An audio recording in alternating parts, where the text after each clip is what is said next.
This is the Bible Book Club. And we're so excited to be in one of my favorite books, the Book of Ruth. Welcome to the club.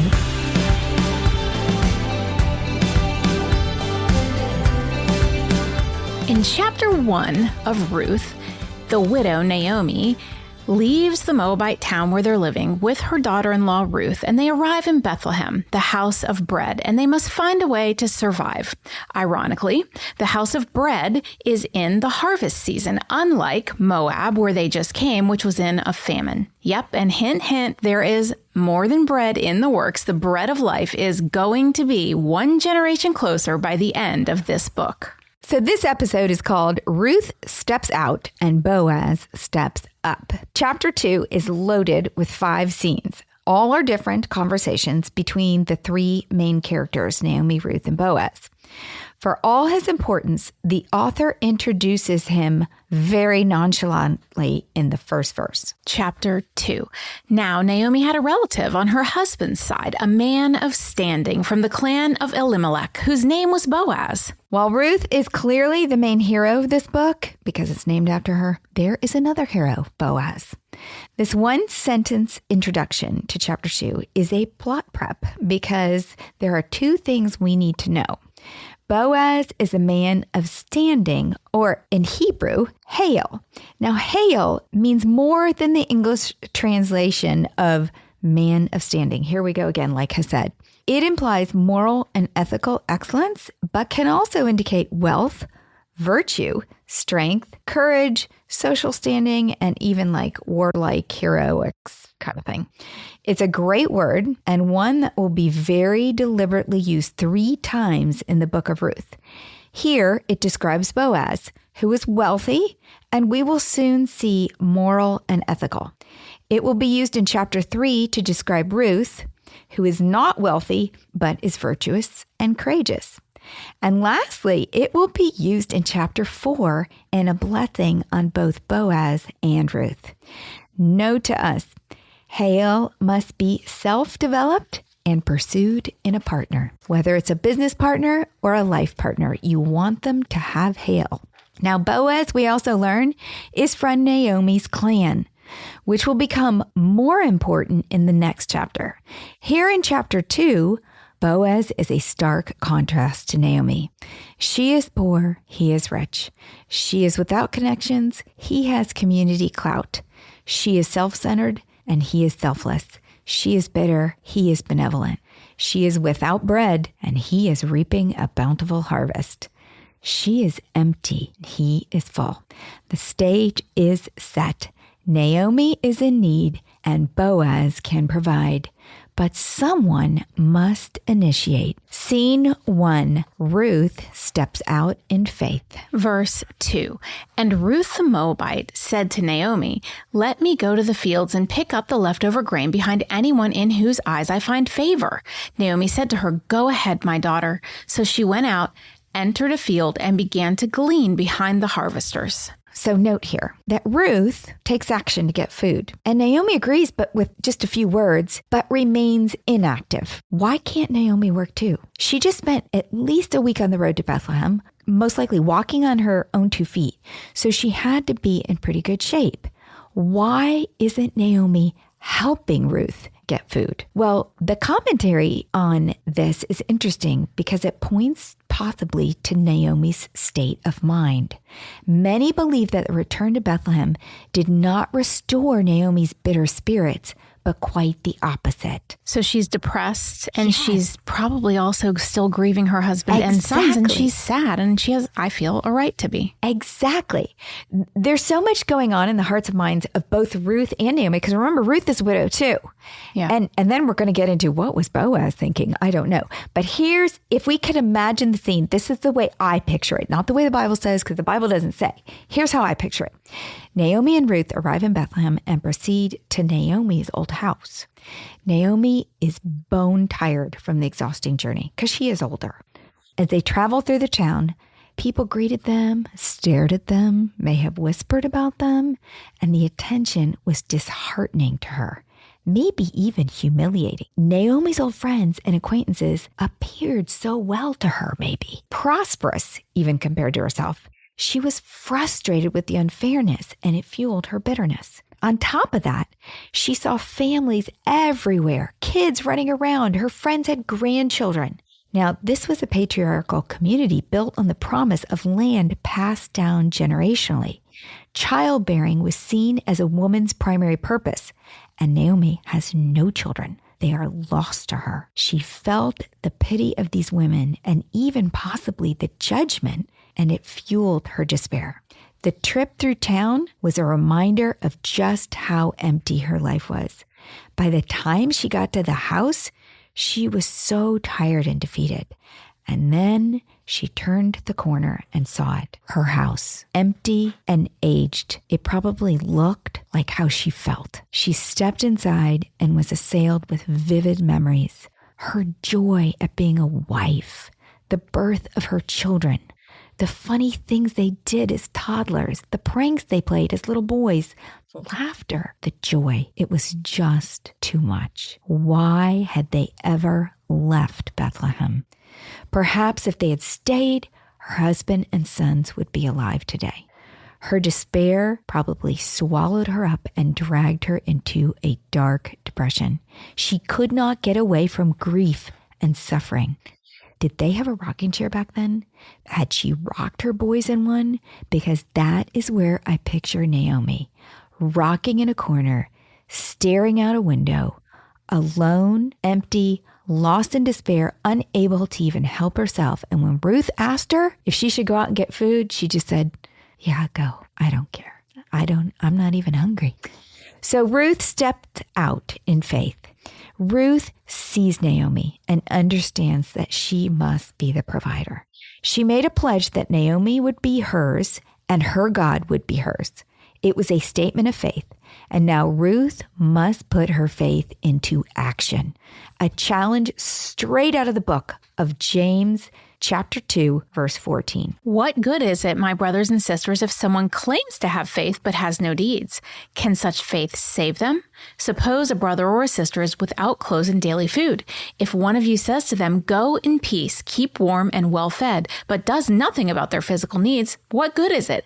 In the same way, faith by itself, if not accompanied by action, is dead. Ruth has faith, and Ruth is going to put it to action because what she is about to do, again, we have to remember the times, took great courage. She is a female without any protection during the days of Judges when Israel had no king. Everyone did as they saw fit. And we know from season 7 that the lack of a king, the lack of laws and order led to child sacrifice, rape, and murder. The women, children, and marginalized were at greatest risk. And Ruth, we know, is very marginalized. They're calling her Ruth the Moabite, the enemy. Would Ruth have been safer if Naomi had gone with her? Absolutely. Naomi was an Israelite. She knew these people.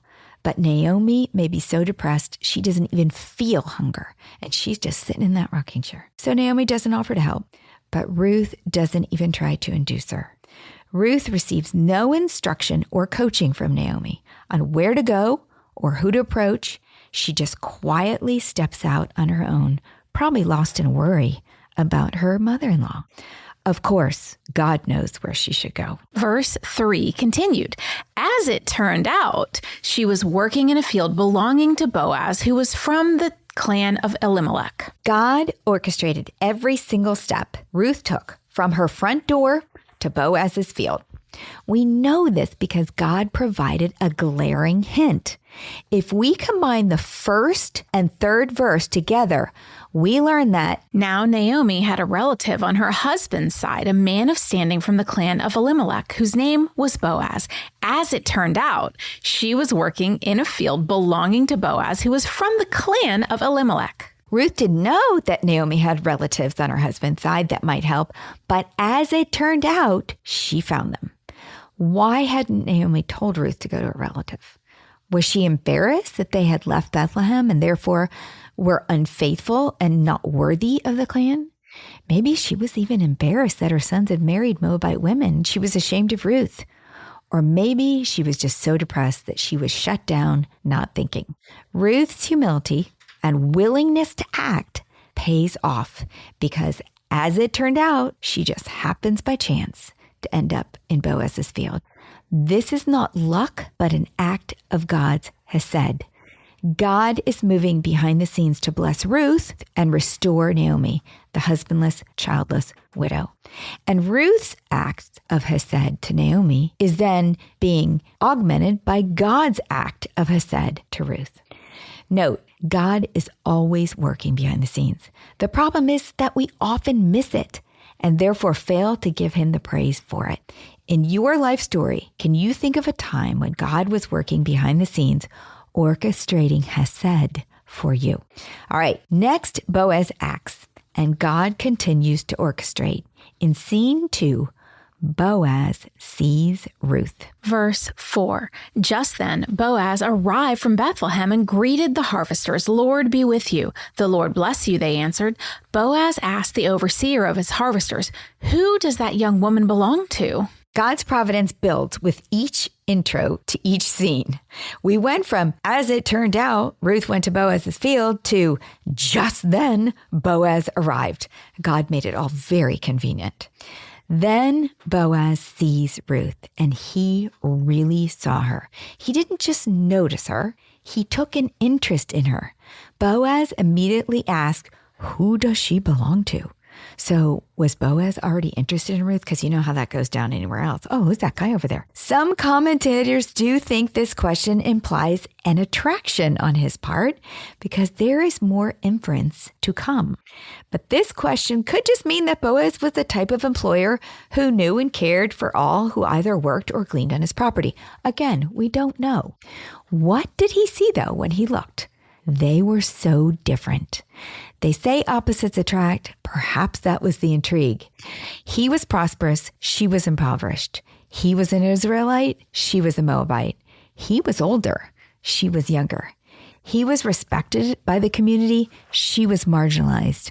Boaz was a local catch. Ruth, not so much. Then the overseer responds, and he gives a good report. In verse 6, the overseer replied, "She is the Moabite who came back from Moab with Naomi." She said, "Please let me glean and gather among the sheaves behind the harvesters." She came into the field and has remained here from morning until now, except for a short rest in the shelter. Okay, I love this overseer because he's A, in the know, and B, he gives a really good report. He provides Boaz with what he needs to hear. So he's definitely a well-trained manager. The overseer's report is short and to the point. Ruth asked graciously to glean in the fields, implying she has manners, and she worked hard, barely stopping to rest. Now, gleaning was an Israelite law from the books of Leviticus and Deuteronomy. In Deuteronomy 24, Moses explained why. Deuteronomy 24, verse 19. "When you are harvesting in your field and you overlook a sheaf, do not go back to get it. Leave it for the foreigner, the fatherless, and the widow, so that the Lord your God may bless you in all the work of your hands. When you beat the olives from your trees, do not go over the branches a second time. Leave what remains for the foreigner, the fatherless, and the widow. When you harvest the grapes in your vineyard, do not go over the vines again. Leave what remains for the foreigner, the fatherless, and the widow. Remember that you were slaves in Egypt. That is why I command you to do this." So gleaning was a way for the poor and the marginalized to provide food for themselves, especially those people who had limited access to land and ownership in the promised land, because remember, it's passed down generationally, such as foreigners like Ruth, orphans, and widows like Naomi. Why were the Israelites to allow this? Because they were once slaves without access to land in Egypt, and God wants them to have compassion for those who are in the situation that they once were in. However, the Israelites didn't always obey the laws during this dark time period of Judges. And because of that, gleaning for women was dangerous, especially if you were an unprotected foreign female. Every man in the field knew that Ruth had no male to physically defend her. Ruth was in danger of being harassed and potentially assaulted. But because of the unseen hand of God, this was not going to happen. As it turned out, Ruth just happened to be on Boaz's land. And just then, Boaz happened to arrive. And Boaz wasn't just any man. He was a stark contrast to the men of Judges. So far, he's been a stark contrast to Naomi, a stark contrast to Ruth, and he is a really strong contrast to the men of Judges. Boaz was a strong leader with overseers and workmen who respected him. He was a sharp contrast to the increasingly disorderly leadership of Jephthah and Samson, our last two judges in the book of Judges. Boaz was a man of Hagil, and even though he was busy, he just happened to notice the new woman gleaning in his field. And God clearly had the whole plan mapped out, because in scene 3, Boaz steps up as provider and protector. Verse 8. So Boaz said to Ruth, "My daughter, listen to me. Don't go and glean in another field, and don't go away from here. Stay here with the women who work for me. Watch the field where the men are harvesting and follow along after the women. I have told the men not to lay a hand on you. And whenever you're thirsty, go and get a drink from the water jars that the men have filled." Boaz speaks to Ruth with intentional instructions. First, she is to stay close or cling to the women who work for him. Now note, he's not saying the other women who are gleaning. He's saying the women who work for him, which gave her closer access to the barley in this case. The Hebrew word used is dabak, also used in Genesis 2:24, where the word references how a man should cling to his wife. Then he tells her to work and watch his field. Now this starts getting a little innuendo here. The Hebrew word used is eneik, or let your eyes be on my field only, like Potiphar's wife cast her eyes on Joseph only. Boaz wants her to cast her eyes on his field. Then he tells her of his protection. He will not let any man lay a hand on her. The Hebrew word naga implies that he will not let any man molest her. This was a sexual protection. Lastly, he instructs her that when she thirsts, she is to drink the water drawn from his vessels. Now, this was highly unusual. Normally, foreigners drew water for the Israelites. And if foreigners weren't around, women drew water for men, which is exactly, if you remember in Genesis, how Isaac got a wife. His servant prayed that the woman who came to the well would be the one for Isaac. And sure enough, Rebekah came and offered to draw water for him. Now, is Boaz unintentionally or intentionally implying something to Ruth? She probably didn't even notice, being a foreigner and Hebrew, not being her native tongue. But in my mind, these actions kind of qualify as him making the first move. And we will see in chapter 3 that Ruth understands Hebrew well enough to use a few of his own words and kick the matrimonial overtones up a notch. God orchestrated and Boaz acted to provide food and protect Ruth and Naomi. He says, "Don't go in another field. I have told the men not to lay a hand on you." In other words, come to my field every day for your safety. Boaz knows that other men will hear his actions to provide food for Ruth and Naomi. Boaz also knows that as a relation of Naomi's, the men will understand that these women have his protection.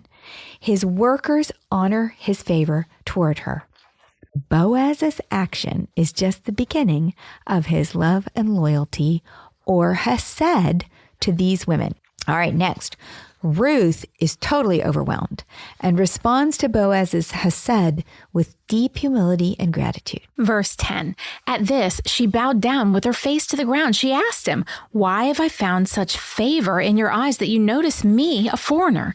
Boaz replied, "I've been told all about what you've done for your mother-in-law since the death of your husband, how you left your father and mother in your homeland and came to live with a people you did not know before.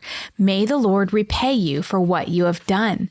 May you be richly rewarded by the Lord, the God of Israel, under whose wings you have come to take refuge." Ruth is so humble. She bows down in a flood of relief or awe or disbelief. Who knows what she was feeling? In my mind, she fell to the ground in relief because Think about what she has been through.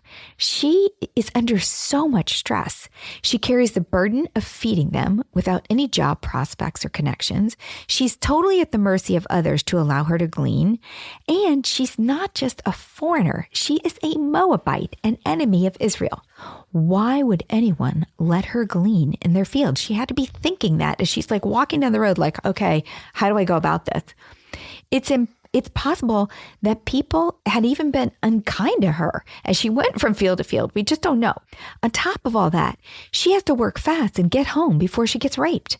If I were Ruth, Boaz's words would have made me weep into a heap. Now, Boaz, let's think about him. He has done some homework, again, which kind of implies he's interested. He has made it his business to know this woman. He sees her character. He knows of the hesed, the kindness and loyalty she has shown to her mother-in-law, Naomi. Ruth, in his mind, has value. She is not just a widow. She's not just a Moabite or a poor person. She's loyal to Naomi and her God. She is a survivor and has not allowed her grief to paralyze her. She is brave like Abraham to journey to a foreign place. She has demonstrated that she is a woman of Hayel. She is constant in her devotion and worthy of his attention. And Boaz asks God to bless her for it. Boaz returns Ruth's hesed to Naomi with hesed of his own for Ruth. Then Boaz acknowledges Ruth's conversion in verse 12 when he said, "May you be richly rewarded by the Lord, the God of Israel, under whose wings you have come to take refuge." Boaz is not just a provider and protector. He is an encourager. He sees her as a believer when everybody else is scoffing at her. He says she has taken refuge under God's wings. Can you imagine how that made her feel? That Boaz, a man of such high importance, would take note of her faith and actually believe in her, a Moabite. Well, Ruth ends the conversation with verse 13, "May I continue to find favor in your eyes, my Lord," she said. "You have put me at ease by speaking kindly to your servant, though I do not have the standing of one of your servants." The term find favor is a favorite of mine. We could do an entire episode on the lessons from people who find favor. It seems to me that when people ask God for favor, God uses them favorably. Ruth, Moses, Hannah, Esther all asked for favor, and all were used in mighty ways by God. Now, Ruth talked about it 3 times in this chapter. In verse 2, she seeks favor. It said, "Let me go to the fields and pick up the leftover grain behind anyone in whose eyes I find favor." In verse 10, she finds favor. She asked him, "Why have I found such favor in your eyes that you notice me, a foreigner?" And in verse 13, she asks for favor to continue. "May I continue to find favor in your eyes, my Lord," she said. When was the last time you asked God for favor? Because in Luke 2:52, it says this, "And Jesus grew in wisdom and stature and in favor with God and man." To find favor with God and man is a goal to pray for. It's something my kids know. I pray for them all the time, that they would find favor with God and man. Well, Boaz carries his hesed into the next scene and into a new conversation that takes place over a meal. Shall we call it a date? Scene 4. Boaz and Ruth break bread in Bethlehem, the house of bread. Verse 14, "At mealtime, Boaz said to her, 'Come over here, have some bread and dip it in the wine vinegar.' When she sat down with the harvesters, he offered her some of the roasted grain. She ate all she wanted and had some left over. As she got up to glean, Boaz gave orders to his men, 'Let her gather among the sheaves and don't reprimand her. Even pull out some stalks for her from the bundles and leave them for her to pick up and don't rebuke her.'" Definitely a date. I'm sorry. And the grain and the wheat he's asking for them to leave behind is like, flowers maybe? I don't know. Boaz offers her bread and wine. Are we communioning here? They are in Bethlehem, known as the house of bread. They are courting and warming up to each other. They are figuratively preheating the bread oven. And when their relationship gets hot, they're going to conceive, and Ruth is going to bake the seed that leads to the bread of life, Jesus Christ. And then We all get communion, bread and wine for everyone. I'm sorry, but the analogy is too much. God must chuckle over his own creativity. I'm over here chuckling over your creativity for sure. I'm sorry. It's too obvious. He could have asked her for charcuterie or something. Oh no, he asked her to come over and have bread and wine. Too much. It's all there. I didn't make this up. Boaz's generosity expresses his growing affection. In fact, one commentator said that his extravagance was almost scandalous. Boaz bestows favor and honor and withholds no good thing, just like the Lord who withholds no good thing from us. Then Boaz boldly goes public that Ruth is special. He basically tells his workers to hand her the wheat. And that must have created some talk. The boss is interested in a girl, and they went home and told their wives, and they talked about it all through dinner. I'm just saying. Naomi responds to Boaz Hesed, and in scene 5, Hesed grows hope. Verse 17. So Ruth gleaned in the field until evening. Then she threshed the barley she had gathered, and it mounted to about an ephah. She carried it back to town, and her mother-in-law saw how much she had gathered. Ruth also brought out and gave her what she had left over after she had eaten enough. Her mother-in-law asked her, "Where did you glean today? Where did you work? Blessed be the man who took notice of you." Then Ruth told her mother-in-law about the one whose place she had been working. "The name of the man I worked with today is Boaz," she said. "The Lord bless him," Naomi said to her daughter-in-law. "He has not stopped showing his kindness," Hesed, "to the living and the dead." She added, "That man is our close relative. He is one of our guardian redeemers." Okay. Remember, the title of episode 1 was Sweet Naomi's Bitter Return, and we talked about how she had no hope. And it was actually the topic of our Advent Extra. The bonus episode for that is hope.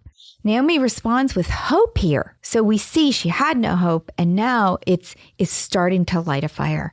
She responds with hope to the good news of Boaz's Hesed. Naomi has returned to Bethlehem, the house of bread, without hope. She is old, she is husbandless, she is without sons to provide for her, but this is not the end of her story, and she finally sees it. She has a little bit of hope here. God had provided through Ruth, her faithful and humble daughter-in-law, and now Boaz, an honorable kinsman redeemer. And God is not done orchestrating. God has a plan to give more. Little did Naomi know that silently behind the scenes, she was part of God's plan of hope for all the world. God has said his kindness and loyalty exceeds all others. Verse 21, then Ruth the Moabite said, "He even said to me, 'Stay with my workers until they finish harvesting all my grain.' Naomi said to Ruth, her daughter-in-law, 'It will be good for you, my daughter, to go with the women who work for him, because in someone else's field you might be harmed.' So Ruth stayed close to the women of Boaz to glean until the barley and wheat harvests were finished, and she lived with her mother-in-law." Ruth worked in Boaz's fields until both the barley and wheat harvests were finished, which could have been anywhere from 7 weeks to 3 months. So like in April, May, and June, both those harvests take place. Now, perhaps Ruth saw Boaz every day because, in my mind, they've kind of gone from we're just talking to we're dating.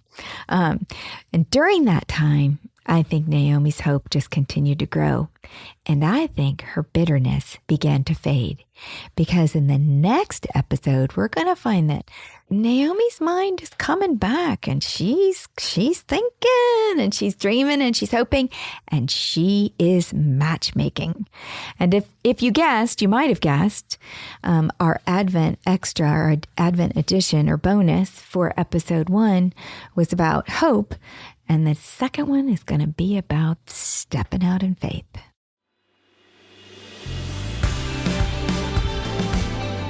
What's a club without friends? If you're enjoying the Bible Book Club, why don't you share it? And then you can say, Welcome to the club. New episodes drop every Monday, and Get all episodes now on Amazon Music. as always, head over to susanme.com/Bible Book Club for show notes from today's episode. Bible Book Club is hosted by Susan Merrill and Heather Rubio, edited by Buck Buchanan, produced by Haley Mawat.